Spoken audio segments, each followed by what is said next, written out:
What is good? We're back. Hot Pass Podcast. I know there's probably going to be some new listeners this time because we hit huge bags this past weekend. Definitely in the O'Reilly series. We lost about half a unit in the Cup Series race, but that's okay because Joey Logano decided to wreck people, so then he had bad karma, right? So what are we going to be able to do about that? And then the Chevrolets don't really show up at all, and how are you going to get William Byron top 5? I'm shooketh today. We have lots to talk about on the podcast. NASCAR stuff. At the very end of the show, we'll talk about some of the things that I'm interested in, of the news that kind of came out today. The time of recording this on Monday. Okay, on Monday, March 9th for your ears. So we got lots to talk about today. Very good Phoenix race weekend. All right. I think we can all kind of agree that the race weekend was unreal. You had IndyCar on Saturday. Then you had O'Reilly Series in the evening. And then you had an amazing Cup race. Lots of chaos, some passing, some tire problems throughout the race. It was good. Even in practice, it got exciting, right? But throughout practice, you could look at lap times, and I didn't get in on Ryan Blaney or Christopher Bell super early on in the week. And we had it on Joey Logano, and he got wrecked, but I couldn't find the value on betting heavily on Ryan Blaney. Definitely when I know, and we all saw it on Sunday, how that pit crew is. So let's dive in to everything that's gone on throughout the weekend. If you're new to the podcast, please leave a 5-star rating on Spotify, Apple, wherever you get your audio podcast, as well as if you're listening on the Hot Pass Podcast YouTube channel, make sure to subscribe, like, share the podcast, share it with your friends. Definitely, especially everybody tunes into the Friday Morning Betting Show. We are killing it so far this year, so make sure to go like, share, and subscribe there. Go to Eric Furlong 21 on Instagram. We've been killing it on Instagram Reels and putting out a lot of our betting cards, and I kind of break down Saturdays and Sundays, and as well as the truck races on Friday, just before the races. And put out a post. So why not go follow me at Eric Furlong 21 on Instagram. Then go to Furlong Eric _ on X and TikTok, as well as I post all those videos on there as well. And then go to the link tree in the bio if you want my early picks throughout the week. You'll get a notification on the Action Network. It is not a sponsor, but it's free. I put all my Cup Series bets out there throughout the week, all the way leading up to Sunday. But if you want the deep dive of why I'm taking these picks and my explanation behind it all, make sure to listen to the Hot Pass Podcast. So go to the Action Network, links in the bio, wherever you find me. That is all. So let's dive in. All right, we got lots of notes to talk about, or lots of things to talk about on this podcast. But I kind of want to touch on how my weekend went. I used to do this all the time on the Tuesday shows of kind of what went on throughout the weekend to lead me up to the O'Reilly Series race as well as the Cup Series race. So let's kind of touch on. I got a really good story of I went on Friday to a show in Toronto. For the new listeners, I am Canadian. So I went to Toronto. First off, drove to my friend's place in this little town called Caledonia. So it's about a little over an hour from Toronto. It's like a country town. And they got like their friends or their parents to watch their kids. So we went with a couple of my friends. And so we went to the show, took the train into Toronto. We're drinking and shit. Needless to say, we get to the show. I come to find out that this band called Bad Omens, and as you guys can tell, I'm heavily tattooed. So you could tell that I'm into metal music. And this is like a little bit of a lighter singy song music. And if you guys know what Bad Omens, if you don't, go listen to it or whatever on YouTube. They got some pretty good, solid songs. I will say, though, don't go see them in person. In Canada, the sweaters were $110. A T-shirt was $60. So with the Canadian tax in Ontario, we call it GST and HST. That sweater goes to about $124 Canadian. Okay. The T-shirt's about $70, $75 possibly, roughly, after all the taxes and everything. That's absurd. So first off, merch, don't do it. Okay. Second of all, I've never been to a concert at a big arena other than at Little Caesars Arena in Detroit for Suicide Boys. And in Detroit, they didn't give a fuck. That arena, first off, is unbelievable. It is beautiful. Every seat is like this perfect leather seat. I highly recommend getting up to Detroit or to Detroit whenever you can and go see a hockey game, basketball game, whatever there, a concert in Detroit. It is elite and super easy to get out of there, dude. Like Toronto is like, I would compare it to like an Atlanta traffic, LA traffic, Miami traffic. It is absurd. You cannot drive there. You have to take some sort of other transit. So that's why we always take the train. So you go to the venue, and I was like, I'm always going to metal shows that are, grungy and smaller or whatever, that the show's like $25-$50 or whatever. You can get on stage. You could front flip off, stage dive, right? Crowd surf, and it's like hot and sweaty in there, but everybody's like having a good time, right? So I come to find out that Bad Omens blew up on TikTok over the last few years. So I get there, a lot of smoking hot chicks there. All right. And they're wearing the fishnets underneath the ripped jeans. You can kind of tell like this is their night. We found them on TikTok. This is like, I love metal. It's like, bitch, have you listened to Thy Art Is Murder? Have you listened to Whitechapel? Have you listened to one song of Slipknot? Everybody used to play on Guitar Hero before I forget. So they know a little bit of Guitar Hero. Or they a little bit of metal. But the singy-songy shit, they're like, this is my night. We're going to have a good time. Okay? No judgment. But hey, I'm looking at you going, I'm the only person with a fucking face tattoo and a neck tattoo at a metal show. It ain't a metal show. All right. So anyways, we get to the show. We're standing out front. We're already missing kind of like the second band. And I saw this band called Beartooth 12 years ago. It was like my first ever concert. What, 12 years ago? Yeah, like 11 or 12 years ago. When it was like my first band ever. First concert ever. And it was like this small little bar called Hard Luck Bar in Toronto. And when you crowd surf, the ceiling was so short, and it was literally like a fucking small ass bar. The ceiling was so short, when you would crowd surf, you could hang off the pipes off the ceiling. So it was like locked me in. I was already a metal kid since I was a kid, but like I was the weird kid at 11 or 12 listening to fucking Slipknot, wearing Slipknot t-shirts. So there's that. So that just locked me into stage diving and all that kind of shit. So at this concert, it is like busy as hell. So we get in, we go upstairs, we're up in the 300 levels, and which I'm fine with. I went to see Suicide Boys, did that in Detroit. I like just watching the crowd like get crazy hyped, and then I'll get hyped sitting in my seat, right?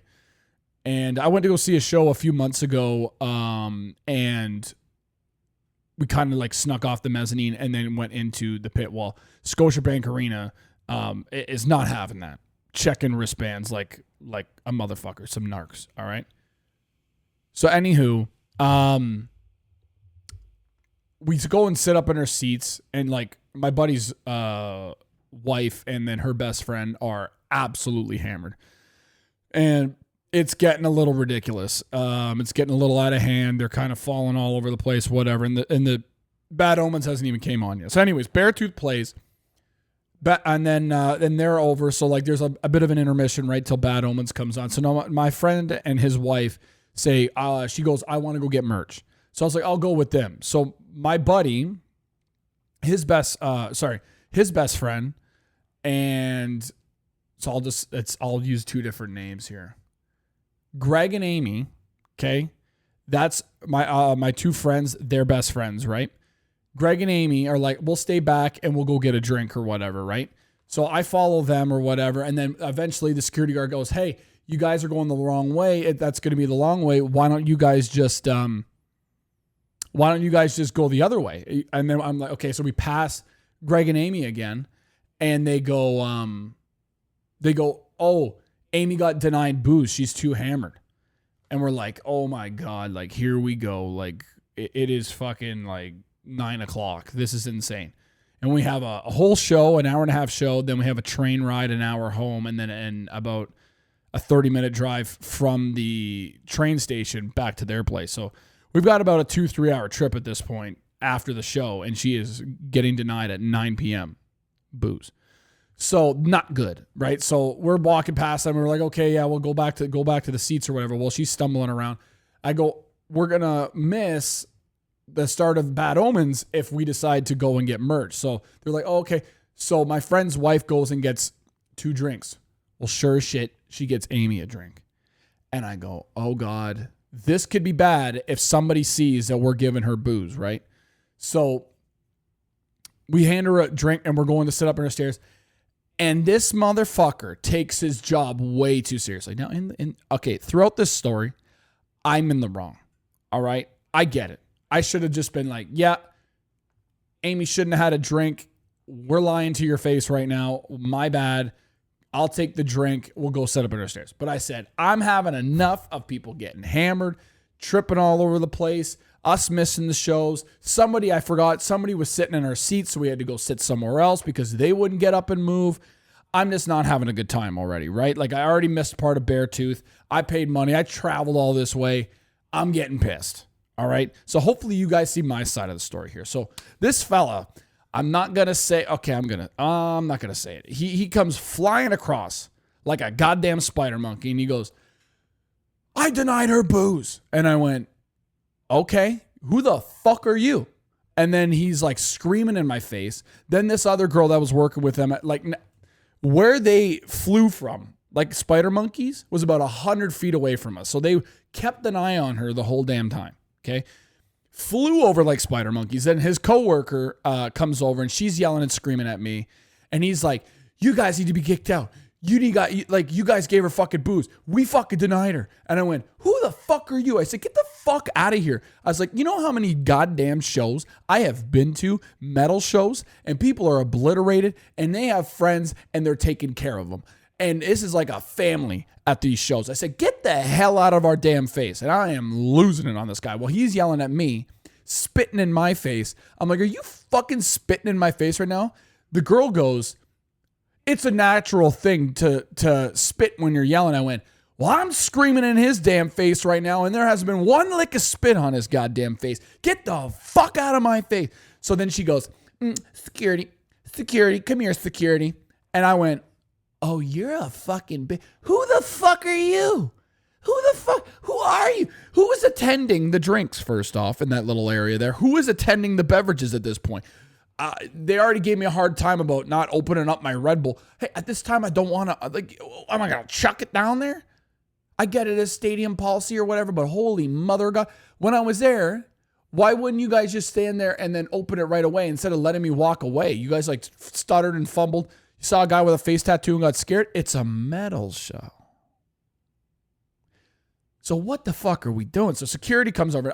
Come to find out that this little Eastern European lady is the head of security. So her and her little minion, like little white, like short white guy, I could have kicked them all the way down from the 300s all the way down to the damn pit. All right. It wasn't even a pit. The wall of death sucked. You guys don't know what a wall of death is. It's where they separate the crowd down the middle, and then on the breakdown or whatever, they all run into each other. Well, it was stupid. It looked ugly. Okay. It was embarrassing. The pit was embarrassing. There was really no pit. People were just standing around. It was stupid. It was one of the worst shows I've ever been to. Continue on with the story. We're almost done. Then we'll get into the NASCAR stuff. Okay, promise. So I hope you're enjoying it. And because I was lashing out. I was freaking out. Now I was about like 5 beers deep, and I never get mad like this, but I was just losing. So Eastern European lady, head of security, comes over and she goes, "What is going on?" And then the guy there or whatever, he goes, well, and he's yelling or whatever about how like, the beer and everything. And I go, who the fuck? Get the fuck out of here. Step the fuck off. I said, lady, listen to me. Look at me. And she tells him to like chill or whatever. And I go, look at me. Let me tell you what's going on. And I blatantly lied in her face. I'm making it a big deal. I'm just trying to, let's have the beer. Let's go sit down. You're not winning this battle. I am. Okay? Erica's winning this damn battle. I'm not letting that little fucking piece of shit that's half the size of me win this battle. I'm winning with my words, brother. Because I can talk. This is why we do a podcast by ourselves. We'll have guests on it in a little bit in the next few weeks. Just got to get out there and DM people. Anywho, ADHD coming in and it's leaving back into the story. So I go, look at me, lady. Look at me. Ignore him. Look at me. Okay. I go, do you see this woman over here? Her name is, I'll say her name, Marta. Black hair. She obviously has a shit ton of stuff in her hands and a beer. She ordered 2 beers. She was served 2 beers. Her hands are full. I have my hands full. Her husband has his hands full. And then our other best friend has his hands full. The only person with open hands here, because you denied her alcohol and she has her merch on her person, is this woman right here that you have denied alcohol. So she has free hands. I said, until we step up in the seats, somebody has to carry this beer. It is going to be in her hand. So at this point, I'm like, I am describing this off the top of my drunk brain so well. I am dialed in, and then we go back to our seats, you know? So I'm thinking, oh, I'm going to win this shit, killing it. So I go, can she just hold the beer? And then when we go up and sit in our seats, we just take the beer. You can watch us, whatever you need to do. We're having a good time. And this man over here crying and losing his mind and flying over like a spider monkey, and his little partner in crime over here, girly here, is ruining our good time.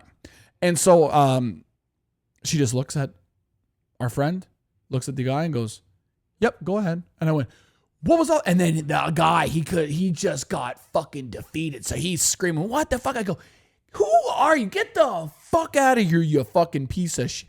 And then it was off. And then we went and sat. So, hey, the trip home was a little rough because they were super hammered. But other than that, show was crappy. If you guys want to know what I really listen to, like if I'm at the gym or I'm like the shows I really want to go to, the bands I listen to are like Knocked Loose, Speed. On Spotify, you just look up Speed. They're a hardcore band, a bunch of Asian guys from Australia. Super cool band.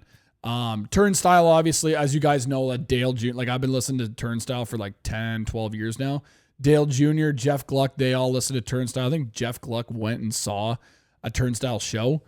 And then, yeah, a bunch of like really good bands. Knocked Loose. Yeah, man. Kublai Khan, Texas is touring with Lamb of God right now or whatever too. So, I mean, the tickets are, by the sounds of it, are fairly cheap. You guys should go and listen to Kublai Khan, Texas. They're so good. But yeah, that's that story. So it was an eventful weekend. So Friday, that was that. And then Saturday we get into the O'Reilly race. So let's talk about everything in NASCAR. Let's get a sip of water. I'm fucking fired up. Now my sip of water, we're feeling nice. O'Reilly Series race. Qualifying immediately, I saw Sheldon Creed and Justin Allgaier in 16th and 17th, and I'm looking at their practice speeds right now. For example, for you guys that are maybe newer into the NASCAR betting stuff or whatever, don't look at lap averages. Go to the lap times. I think one of the most important things you can do or whatever is keep that tab open when, say, O'Reilly Series is practicing, and you go to the NASCAR.com on your laptop or on your phone, and you go to the live feature, keep that tab open on that O'Reilly Series practice all until like race time, so you do not lose those practice times. I always, even if I can't tune in for practice, I always open up the app open up the website, leave that tab open, and even after practice and qualifying and everything, I just refresh it. It's right there. I can look at all the lap times if it's on my phone. I'll text it to myself so I can open up on my laptop and go lap for lap and look at all that, right? You want to go lap to lap because things can change. Averages, people pit, whatever, right? It's hard to tell. You can't even tell when they're pitting, and their lap averages get all fucked up, right? So go for lap to lap. You can see how many times guys pit. So if they're pitting like 2-3 times in practice, most likely they don't have a very good car, right? They're figuring out something. If it's Kyle Larson, he might be able to figure it out, right? It just seems like out of all the drivers, like Kyle Larson can usually figure it out. Everybody else, if they're pitting 3 times, they're probably going to have a rough day. As you could tell, Kyle Larson, finished third. So, and he I think pitted like 2 or 3 times or whatever, didn't know really what he needed. And the attrition throughout the race on Sunday, he figured it out.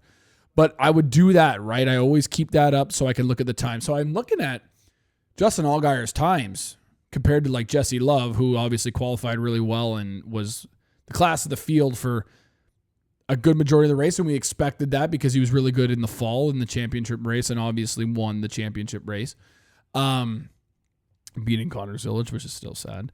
But looking at lap times, I'm like, Justin Allgaier is going to fly through the field here. And I wasn't wrong. Sheldon Creed as well. He wasn't good as I was shocked by Sam Mayer getting up in the top 5. Looking at his practice times, they were kind of okay. He hasn't really had good runs there. I said it on the podcast on the betting show. He ends up getting a top 5. The Haas boys were laughing at the end of the race, having a good time. Creed's already got that win. He would have been maybe more disappointed and not as happy, but they're having a good points year so far. So great for the Haas boys. Love to see that. Shocked by Sam Mayer looking at his times, but looking at Creed, he was, I would say he was probably more like a Byron in the long run around the 20 lap averages, or sorry, around the 20 lap, 25 lap times. So I was like, well, if ever, like the odds are saying that Byron is going to be the favorite, and Justin Allgaier being up there, I was like, I feel like Creed could be like a top 5 car for, I think I gave it out on the podcast here, and I definitely had it on my betting card before the race, and I got him at plus 320. Bet365 really let us down all Saturday. An hour before the O'Reilly race, like they drop odds, and boom, there's a Sheldon Creed at plus 500 for a top 5. I didn't see one person get that because everybody obviously laid their bets throughout the day after practice and qualifying on Friday night, right? So very upset with Bet365. They're my favorite book, but very upsetting. Could have got a plus 500, could have even hit even more. But looking at the times, it was amazing. And Justin Allgaier, as you could tell after stage 1, or halfway through stage 1, he was already top 5. So you saw him just work his way through the field and kind of had a bit of problems throughout the race. Sammy Smith was shockingly fast. Even looking at his times, he was decent. I would say he was probably like a top 7 car, and then throughout the race just faded. Like Jesse Love, like obviously is learning a lot because throughout the race, I love that broadcast in the O'Reilly series. 10 times, I think anybody could say 10 times more than the Fox crap on Sunday. And they're showing like how they're talking about and listening to radio about how Jesse Love was watching Sammy Smith, how he was driving, diving in deeper, getting the rotation in the corner, and it was unreal, and he would start driving away. Well,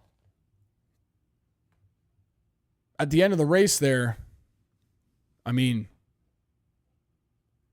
Jesse Love, was going to hunt him down, but they were trying to make it sound like Jesse Love was going to get there. Like, no, Justin Allgaier was going to be able to. That experience, I feel like if it was a Creed, as you could tell, like Creed ended up kissing the wall with a few laps to go. Guys like Sheldon, I'll be honest, Sheldon Creed, Sam Mayer, younger guys or whatever. In that moment, I think Jesse Love would have been able to get to him, but Justin Allgaier is the king of Phoenix. He is so good there. Yeah, he's had some heartbreaking moments or whatever in some of those Phoenix races, and obviously finally won the championship. But man, like in that moment, I'm like, he's going to be able to find grip enough to keep Jesse Love behind him. And what a finish. Like after kind of getting screwed out on pit road there or whatever, late in the race, couldn't really find his way up there. Some wrecks happen, some attrition happens, and then boom, he goes and wins the race. So I think we ended up getting him because of his qualifying effort. He drifted out about like a 7-1 on Saturday morning on some books, and then I got him at plus 650. Some books had him at minus 110 for a top 5. I was like, you hammered the ever-loving crap out of that. So that's what I did with that. Minus 110, I know Bet365, when they finally had odds out, they had Justin Allgaier at Phoenix at plus 100. Are you crazy? That is like the ultimate disrespect for Justin Allgaier. So great betting card. We had Creed over Austin Hill, and Austin Hill, I must say, was absolutely irrelevant all day. I think he ends up still getting maybe a top 10, but he was absolutely irrelevant. I was looking at his lap times, and I was like, the fact that you're telling me, I think out of the 9 or 10, I think the 10 races now, Sheldon Creed, if you matched up Sheldon Creed and Austin Hill at Phoenix, I think even with the wreck last year between Austin Hill and Sheldon Creed, Austin Hill still finished behind, one spot behind Sheldon Creed. I think there's only one time even in a BJ McLeod car, and Sheldon Creed's first time racing there, Sheldon Creed has beat him 9 times out of 10. And they had plus 100 Sheldon Creed over Austin Hill. And then I was looking at the lap times. I'm like, am I looking at that right? Am I looking at that right? And for the longest time, Austin Hill would get up to like 17th and then like drift back to 20th. And I specifically remember the spring race last year, and I think it might have been the championship race this past year. They were always talking about he's got to take a wild swing at it. He would qualify bad. And I specifically remembered before I placed that bet that Austin Hill had to take wild swings at it, like during one of the first freaking cautions or whatever, right? Like they had no idea where they were at. And it's crazy to me how like at one point Austin Hill in the championship race, it might have been the one that Justin Allgaier or Cole Custer won 2-3 years ago. Austin Hill was, I think it was the one that Cole Custer won. Like Austin Hill said, oh, I had to like back off because I was so good, I didn't want to wreck anybody or whatever, right? But he thought he could win the race, so he kind of just let the championship drivers go. Since then, he has been absolutely abysmal, and they have no idea. And the fact that your teammate can be that good in that car, I mean, Sheldon Creed was really good in the 2 there as well.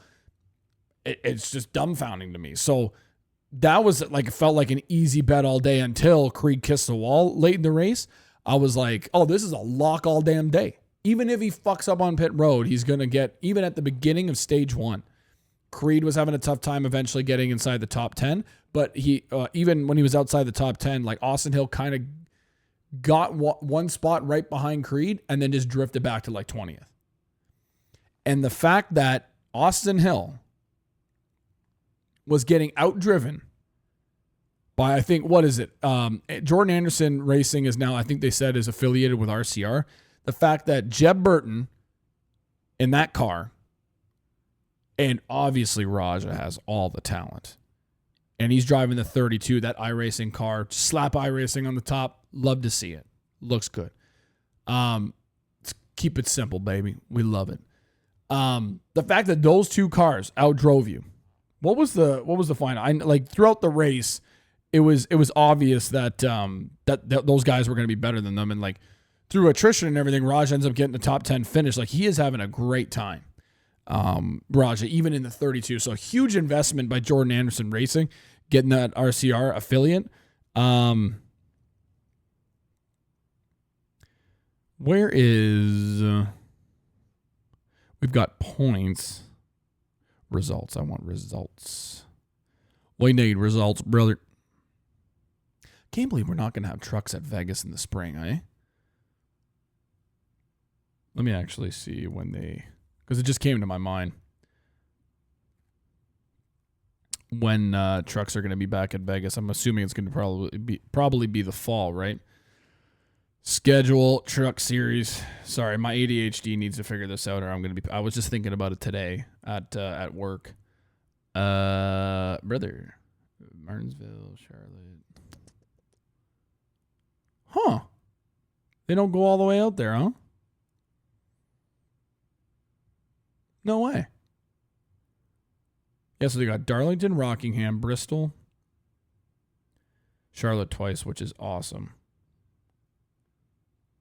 Yeah, I'm excited. I'm so excited for that. Ugh. Yeah, the last few races is where like usually Vegas would be for them. Well, obviously they go in the spring, but I thought they would pop it in the fall because they're like O'Reilly Series is going to be there. But usually, like around the time that they're like would be there for Vegas, they're going to go to Bristol, Kansas, Charlotte, Phoenix, Talladega, and Martinsville. That kind of sucks. Hey, long live the 80-1 Raja pick, eh? Woo! Shouts out to me. But the results for the race. Austin Hill gets 12. So you got beat out by these guys, okay? I also got beat up by Jeremy Clements. And what a run by Jeremy Clements, right? Unreal. It was inside the top 5 at one point, wasn't he? Jeremy Clements shocked the hell out of me. Okay, and everybody. No, I don't think anybody saw this coming. Pre-race, I'm looking at him. I go, wow, he's handsome. He's got a beautiful lady on his side. I said, where's Jeremy Clements been? He won at Daytona, and then I just been sitting there going, it would be nice to see a run by Jeremy Clements and just get inside the top 10. Well, he finishes in 11th, but man, what a run. I was having a blast watching that 51 drive. I love when we go to races and the guy, you see the Justin Allgaiers, you see the Corey Days, you see the Austin Hills, the Jesse Love, you see the big dogs out there. But when you see a guy like Jeremy Clements, Anthony Alfredo, Jeb Burton, all inside the top 5 or inside the top 10, riding around, having a good day, makes you feel real good. And in F1, that shit don't happen. I digress. But unreal run by Jeremy Clements. So Austin Hill got beat out by almost a completely wrecked out William Byron. Okay. He got beat by Jeremy Clements, Anthony Alfredo, Corey Day. Shout out to Corey Day. Got to give him his flowers. He finished top 10. So that's 3 top 10s in a row. Right? And then Raja Karuth in the 32 car. Jeb Burton in the 27 and 7th. Like, unreal. Absolutely unreal run by the boys. So I got to give my props. Still hate Jeb Burton, but we love Raja. We love Fast Pasta. And even Fast Pasta had a great run on Sunday. I saw Dale Jr.'s tweet about like Anthony Alfredo or whatever, just completely called him out and like wrecked LeVar Scott. So did not see that. I can't remember that in the race, but whatever. Shout out to Dale Jr. I have to go look that back up. But, great run. Love to see it. Got to give my props to the boys. Talked about Corey Day for a second there. Got to give him his props. But we got to look at the points, boys. We got to look at, and girls. Shouts out to the ladies. Standings. Let's look at the standings for the O'Reilly series. All right. Justin Allgaier doing his thing at 184 points. Right behind him, Jesse Love is 3 points behind him. Austin Hill is 5 points behind him. So, shouts out to that. Then it really drops off. Great on RCR. They are right behind Justin Allgaier. They would have been leading in the points. Carson Kvapil is okay. This is really one I wanted to talk about this week. The Carson Kvapil situation. What the hell is going on? Okay, so at the beginning of the year, we hear that Carson Kvapil is probably going to have not a full-time ride for Junior Motorsports. Then we get teased that he's got a full-time ride. We made the sponsorships work out. I go, okay, perfect. I'm assuming he's going to be in the number 1 all year. Well, then no. We all of a sudden for COTA, where he was really good at COTA last year in the 1 and could have almost won the race, was battling with Connor Zilic. Now he's in the 91. Has a half-decent run throughout part of the day. But then all of a sudden now he's back in the 1 this past weekend, ends up almost winning the race, gets a top 5 finish, right? Then now he's going to be driving in the 9. What the hell is going on, dude?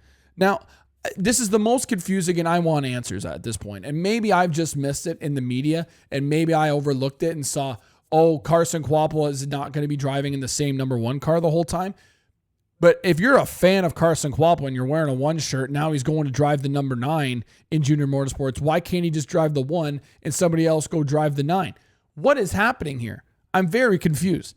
And maybe I'm mistaken here. Let me go look up the drivers or whatever for this weekend. Of course, Twitter has signed me out, so that's fucking fantastic. So we're going to have to sign in there. But it is really just dumbfounding. That why he's switching around to different rides so much. So I'm going to assume that 1 car is more expensive to drive in than the 9. If we're driving in the 9 this weekend, if I'm not mistaken. Yeah, because Zilic is in the 1. What? Larson in the 88. And then you got Kvapil in the 9. Why? I am so damn confused. Bro, just put Zilic in the 9. Or Larson in the 9. I get it, the 88, it's like the Hendrick car, but what are we doing? We need answers. And Dale Jr., I love you, but we need answers. It's getting real frustrating. Golly. Super annoying. But anyways, let's continue on. Actually, I'll talk about this. The driver entry for this weekend for Vegas for the O'Reilly Series. Boy, I don't know how we're going to make money off this one.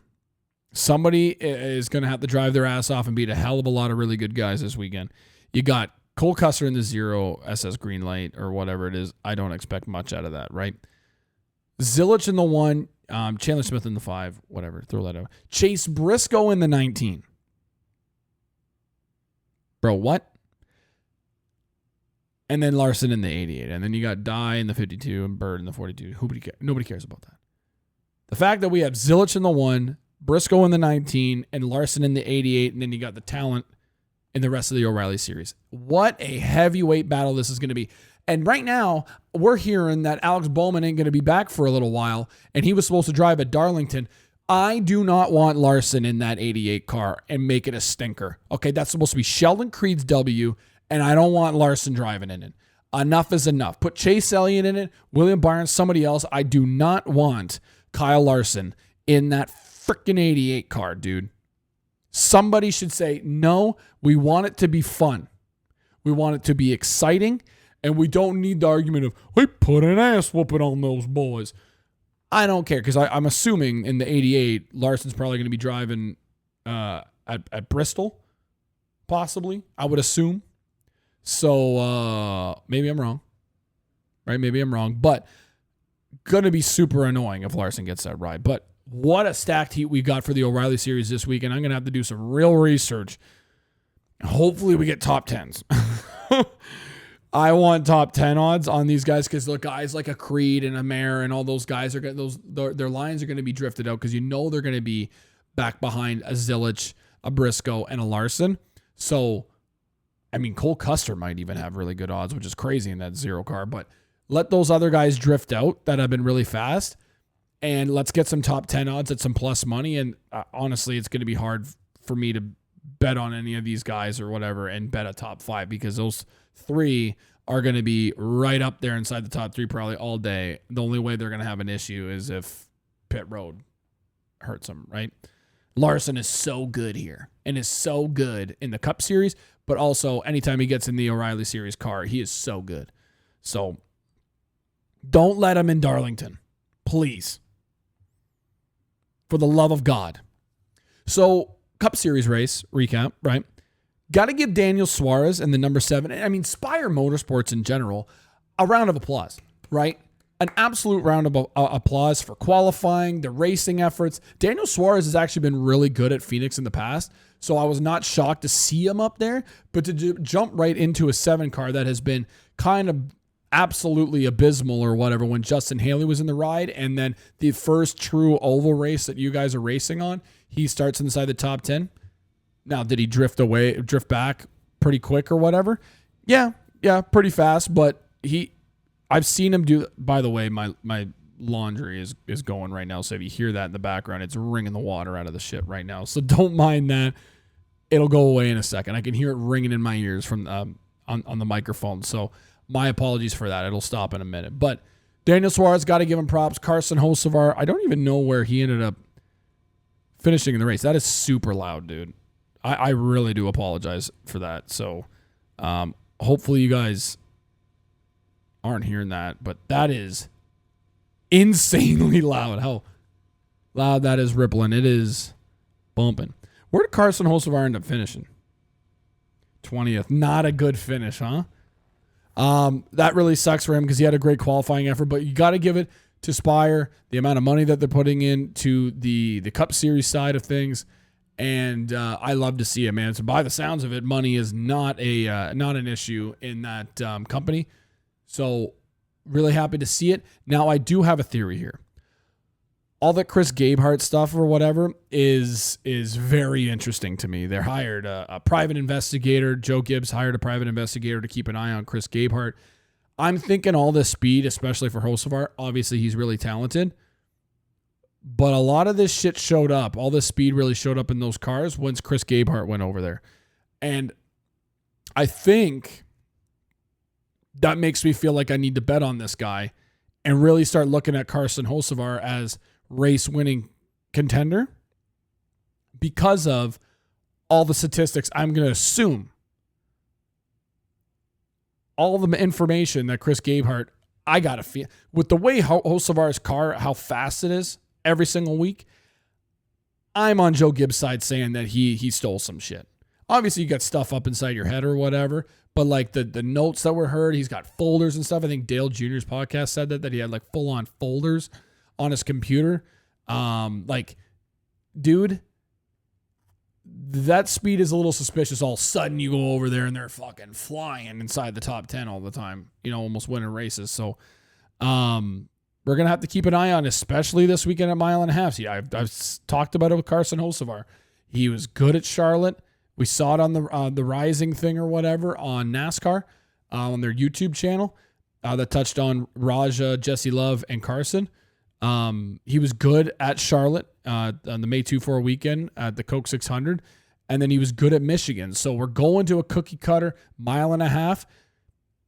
If you truly believe in what I'm saying, that Chris Gabehart stole some information, I expect Carson Hocevar to qualify really well, and as long as he just needs to have a good run. And if you can get Carson Hocevar at plus money for a top 10 on a cookie cutter mile and a half, I feel like it's worth a bet at this point.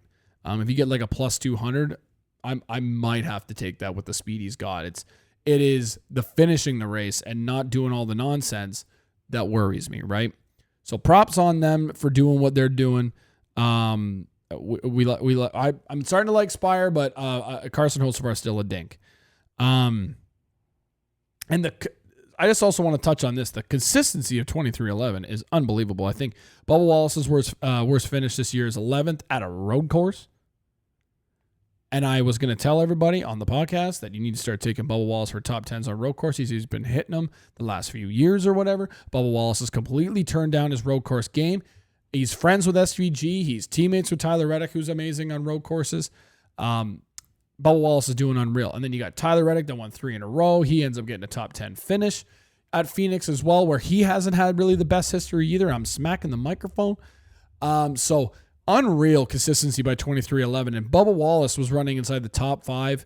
I just watched the spring Vegas race last year or whatever. And Bubba Wallace's, he was in the Air Force car, and he was running top 5 pretty much all day. Tyler Reddick, obviously Josh Berry ends up winning the race. Caution comes out at the wrong time, but Tyler Reddick was in first at one point as well. So Tyler Reddick and Kyle Larson, they've battled it out here late in races as well. I expect Tyler Reddick to be up there and have a good day and like Bubba Wallace has had some iffy days at Vegas. Definitely the year I was there or whatever, like the tire not coming off and getting stuck and all sorts of shit. So Bubba Wallace has have a good run, a consistent run. These guys are killing it right now. So I just had, and then Riley Herbst at one point was like 13th at Phoenix, and he ends up, I think, finishing 18th. So 2311 had a good day at Phoenix, and just continuing on. They've obviously figured something out this year with a lot of speed super early on. I hope that summer lull doesn't come, but unreal run so far. So we're loving it from 2311. And that's, I feel like that's pretty much it. The bets that we hit this weekend, do a little recap of that. We had Justin Allgaier outright at plus 650.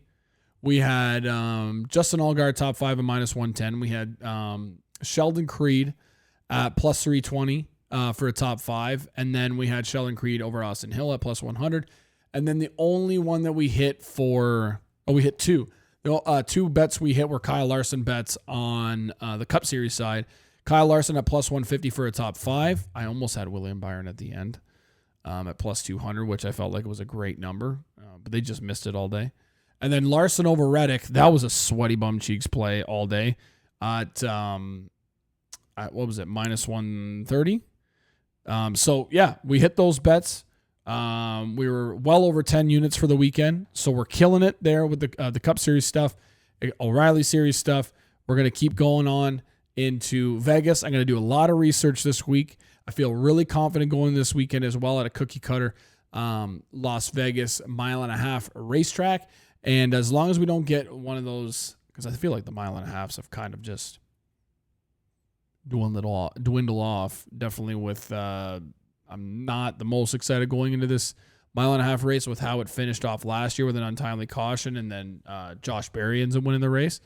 The best part is, though, it ain't win and you're in this time, okay? We don't have to talk about that. And I felt like that made the Phoenix race overall way more exciting. I didn't even touch on it. Ryan Blaney ends up winning the race. Christopher Bell's barreling down on him.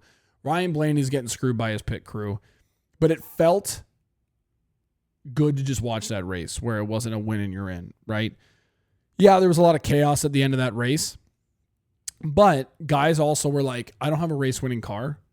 Okay? Obviously, Blaney and Bell have the best. Let me battle with the guys I can battle. You can pass, right? And I still feel like clean air is king. People are all excited about the horsepower stuff. I still do think that it was a little tough to pass, but obviously not as bad as before.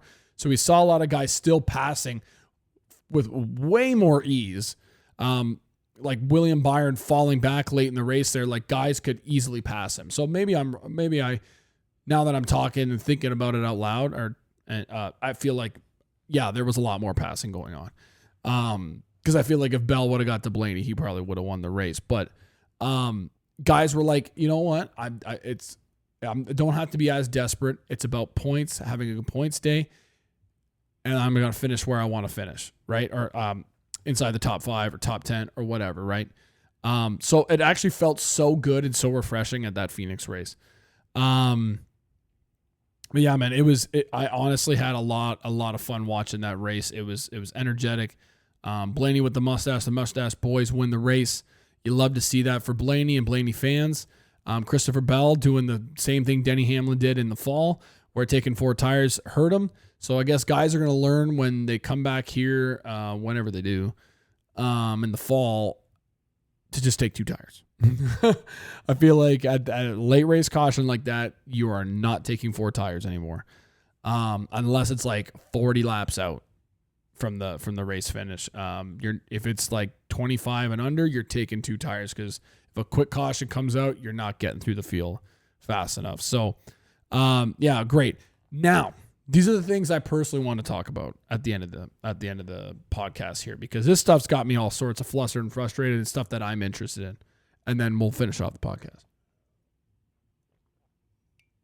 Make sure to leave a 5-star rating, guys, on HOT PASS Podcast, wherever you get your audio podcasts, and make sure to like, share, and subscribe, right? As you guys may know, if you've been listening to the podcast for a long time, I mean, I have the Detroit Tigers hat here, but I'm also a Falcons fan, Atlanta Falcons, in the NFL. And we just hired Tua Tagovailoa for a 1-year contract. Understandable. 1 year. Don't get too crazy with it. We already did stupid things with Kirk Cousins. We saw how that went. We just like injured quarterbacks. Are we hiring him to start? I don't know how to feel about this. It could be a really good thing, and then maybe he was just done with the Dolphins, and he just hated it there, and he's going to come to Atlanta. He's going to kill it. But I don't know how to feel. And my football fan, like the NASCAR fans that are football fans, please let me know what you think. I'm very shook on this one. That is not a Super Bowl contending combo of Michael Penix and Tua Tagovailoa. That's 2 injured ass dudes that barely can throw the ball. So this is great. But I feel like they're going to use Tua as like just, hey man, if you got to run, you got to run. But we've got Bijan. If you got a problem, give Bijan the rock and let him run the ball. Okay? You got Tyler Allgaier. Get him to run the ball. We're not having to focus on you. Okay? So that's how I feel about that. And then John Jones supposedly leaving the UFC. Dana White talking a bunch of nonsense. I love the UFC, but that fucking Freedom 250 or whatever, the artwork and everything looks like shit. That whole card looks like crap. And the IndyCar race and everything going on in the Middle East right now, I'm not going to go into it. If you guys follow me on Twitter, you've seen a bit of my opinion on that stuff. I get it. It's the 250th anniversary of American stuff. It's like, man, maybe not the time for all this stuff. Like, with everything going on, like, an American better win a fight at the UFC, and an American better win the damn the IndyCar race, because there are some real bad things going on in this damn world right now. And we're just trying to love some NASCAR. Love me some Tua Tagovailoa on the Falcons, which is making me really hate the Falcons. And then you got John Jones leaving the UFC, the best American UFC fighter of all time. He's done a lot of dumb shit, but he's the best. And I don't really like the guy, but hey, shut up. So that's been it. Hope you guys like the podcast. Hopefully you guys like the story. Hopefully you guys love that I was giving love to Raja Karuth. We love Raja Karuth around these parts. I'll be seeing his dad and hanging out with a bunch of friends or whatever down in Darlington next week. So if you're down in Darlington next week for the race, I'll be there from in the area, the Carolinas, North Carolina, South Carolina, from the 19th to the 23rd. So if you're there, shoot me a DM. I will be at the track probably Saturday by myself. So if you guys are going to be there, hit me up. And we'll have a couple of drinks and watch some racing, and hope to God Kyle Larson's not in the 88 car, and we'll go from there. All right. Make sure to listen to Hot Pass Podcast wherever you get your audio podcast. Leave a 5-star rating, leave a review. Helps get the podcast out to more people. I really do appreciate that, and I appreciate every single one of you that listen on a weekly basis. Even if you just tune in every once in a while or just the betting show, I always do appreciate it. Make sure to go to the Hot Pass Podcast on YouTube and go like, share, subscribe to the podcast there. It really helps out. The viewership has dwindled down a little bit since the beginning of the year, but it's kind of cranking back up again. So make sure to like and comment. It gets it out to more people. And then go to at Eric Furlong 21 on Instagram. Make sure to go follow me there. I always post all my Truck Series bets and O'Reilly Series betting cards an hour before every single one of those races on my Instagram, as well as my X at Furlong Eric 20. Was it at Furlong Eric __, as well as on TikTok. I post a bunch of reels all the time. My outfits, the fashion, takes on what's going on in NASCAR right now. I just posted one about that free 2311 shirt they were going to give away at Phoenix that had AI all over it, AI design, and supposedly they pulled it. So I made a reel on there, so go check that out. And then go to the Action Network. Link is in the bio. You can see all my Cup Series picks. I might even place some by the time this comes out. I might already have some on my Action Network. So make sure to go follow me there. All right. We love you guys. We'll talk to you on Friday for the Friday morning betting show, the Hot Pass Podcast betting show, whatever you like to call it. And hopefully we can go make a bag this week. And maybe we'll get some explanation on why Quapple is in the 9. All right. We'll talk to you guys later on Friday. See ya. See you in Vegas. Peace.